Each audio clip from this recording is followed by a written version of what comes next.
Picking up from our last video is Catherine the Great, Tsarina of Russia, and her domestic achievements. First, her reign is often referred to in Russian history as the Golden Age of Russia. Russia was revitalized under her reign. It grew larger, empire-wise.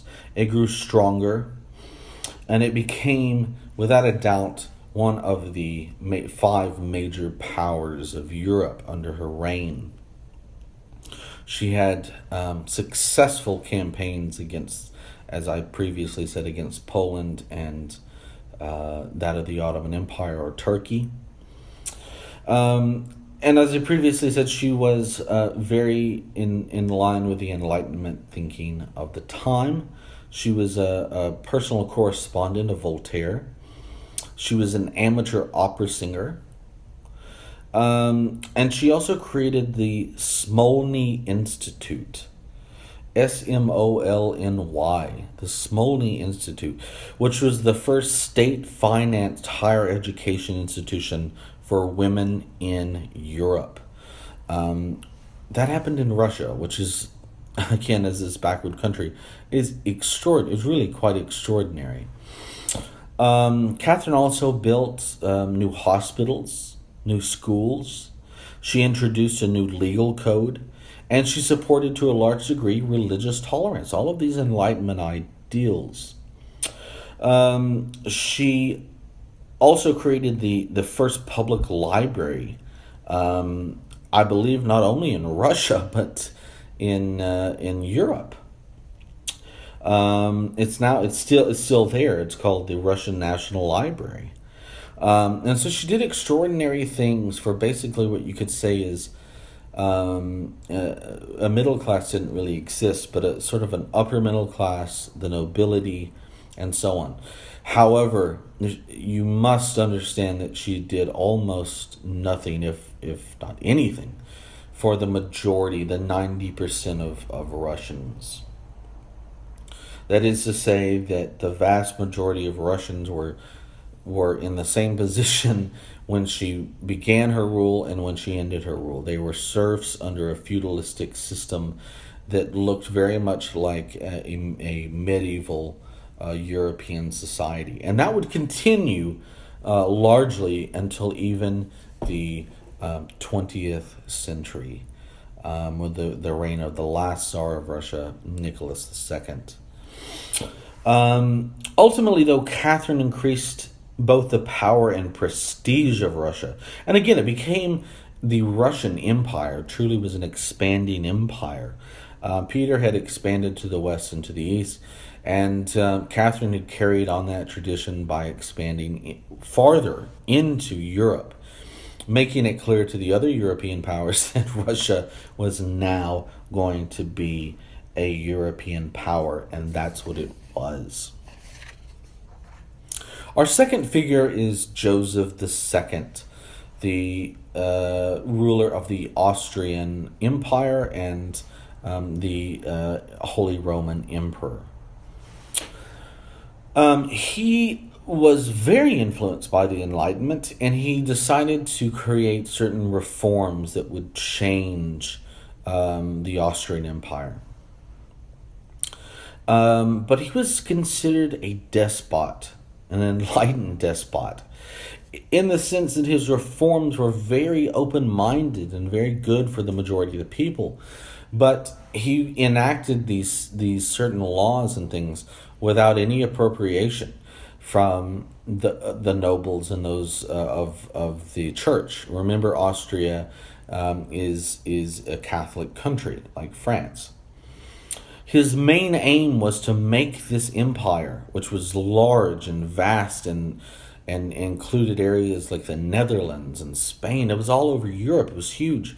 To make it more efficient, to make it more financially secure. But he believed what he was doing was in the right. It was necessary. And therefore, he often did not bother to basically smooth over relations with the nobles or the Catholic clergy. He basically did what he wanted. That's the despot idea. So he was doing enlightened ideas, but the nobles and the clergy felt very threatened by the changes he was making. Therefore, of the three enlightened monarchs we're talking about, Catherine, Joseph, and Frederick, Joseph II was the one who was the most, I want to say incapable. He ultimately was the one who failed in his enlightened changes. He was trying to do a number of things. For one, he was trying to curtail the power of Prussia. There is a strong, which will continue in this clash between Austria and Prussia. This Prussia being this new kid on the block, basically, this new German power. And therefore, he made an alliance with Russia, with Catherine, which he thought would be great to curtail the power of Prussia. But as we previously mentioned, Catherine was in wars with Poland and the Ottoman Empire. And the Austrians were very close to the Ottoman Empire. So Catherine demanded help in her wars with the Ottoman Empire.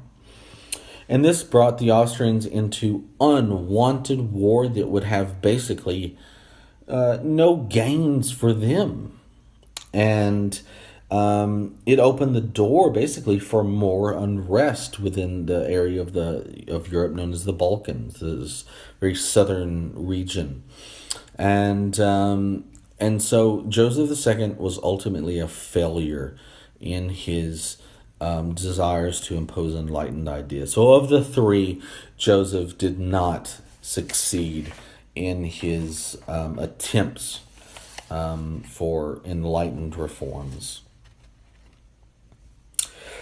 The third figure is one of my favorite historical figures, Frederick the Great, the son of someone we've mentioned previously who built the Prussian army, Frederick Wilhelm, or William the Great Elector.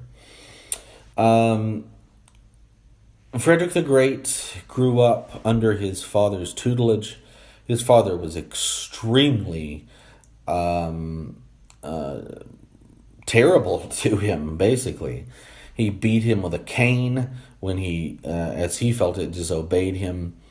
And later in life, he even tried to not only imprison Frederick, but actually have him killed. And he came very close to being killed under his own father's orders. So they did not have a very good relationship. But what Frederick the Great inherited when his father died was, as we previously said, this 400,000 plus army that was trained, a professional army. And Frederick the Great only took that to another level. He was loved by his people. He was known as Frederick the Grosse, which in translation from German means Frederick the Great. He was also known by particularly his soldiers as Der alte Fritz, or Old Fritz, this congenial term for their ruler. He came to power or became the ruler of Prussia in the year 1740. 1740 is an important year, not only because Frederick becomes King of Prussia, but because he then begins what will become known as the War of Austrian Succession.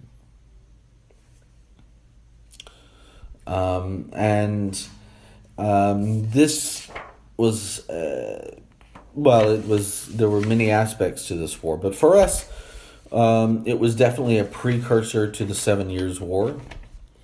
And it was really Frederick who kind of started the war. There was question of in Austria of the succession, that is, who would become ruler, and this had to do with particularly who would become ruler and also be the Holy Roman Emperor. And in this case, the person in question was a woman named Maria Theresa. And by an old, ancient set of laws known as the Salic laws, a woman was not allowed to be emperor, in this case empress, of the Holy Roman Empire. And so, far less for Salic law reasons and more for the control, the power, the balance of power of Europe, certain countries said, no, Maria Theresa cannot become the Holy Roman Empress. And a war grew out of that. And in 1740, Frederick made the first move. In 1740, he invaded an area known as Silesia. Silesia, Silesia. It was an area that was controlled by the Austrians, bordering the Prussians, but it was very important to the Austrians. It was the most rich and fertile area of the entire Austrian Empire. It made up some 25%, 1/4 of the Austrian or Habsburg budget. It was a major area of trade and manufacturing. It also was an important strategic location as others like the Saxons might invade that area. And Frederick decided, just basically now coming to rule, to make the move and invade Silesia, catching the Austrians completely off guard. How did he catch them completely off guard? Well, during the 18th century, there was basically a set of military rules, if you will. And one of these rules was you don't certainly engage in warfare during the months of snow, so winter particularly. And Frederick invaded during winter. His generals invaded during winter, completely catching the Austrians off guard, running them out of Silesia and conquering the territory. His main reason, making a name for himself in Europe, which he did. Frederick the Great then became known basically as a military genius for this. He would hold on to Silesia, although it would be contested with the Austrians for some time, including during the 7 Years' War. Also, Frederick had a major impact on the culture of not only Prussia, but other German states within the Holy Roman Empire. He was not religious at all. He was, I suppose, what you would call a deist. And his substitute for religion was culture. The Germans called Kultur. And he created, for instance, an opera house in Prussia that was sort of his temple to the artistic. He also was fluent in French, which he considered to be greater than the German language, and he considered basically the educated people to be those that could speak French. But he had great religious toleration, the Enlightenment ideas. He allowed anyone to practice whatever they wanted if they were under his authority in terms of religion, which was quite new. And he had ideas of expansion, particularly of that of Poland and, of course, Austria. And this will lead us into our discussion then in the third part of the 7 Years' War, of which Frederick the Great plays a very important role once again, as he did in the War of Austrian Succession, which lasted again from 1740 to 1748. And we'll pick up with Frederick the Great in the third video installment.